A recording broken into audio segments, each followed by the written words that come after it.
গ্রেফতারকৃত মিল্টন সমাদ্দারের বিরুদ্ধে অভিযোগের শেষ নেই। এর মধ্যে একটি অভিযোগ গণমাধ্যমের মাধ্যমেই প্রমাণিত হয়েছে।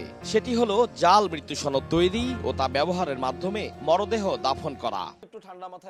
এরপর প্রশ্ন উঠেছিল, কেন অধিকাংশ লাশ দাফন করা হয় রাতের বেলায়? গ্রেফতারের পর এসব নিয়ে তার কাছে জানতে চায় গোয়েন্দা পুলিশ।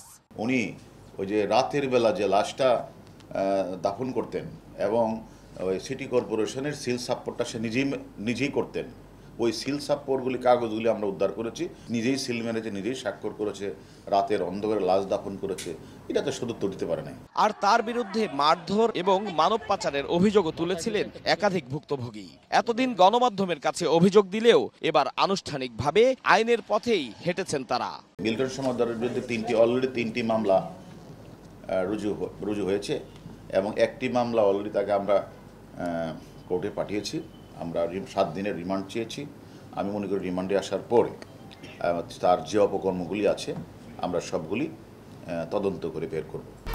1, 2, 3 ঢাকায় জমি জিতে নিন 100% ক্যাশব্যাক সহ 20 কোটি টাকার পুরস্কার। বুধবার রাতে মিল্টন সমাদ্দারকে গ্রেফতারের পর এক ভিডিওতে দেখা যায় বেশ কিছু ফাইলপত্র child and old age care থেকে সরিয়ে ফেলছে মিল্টন সমাদ্দারের স্ত্রী ও কর্মচারীরা।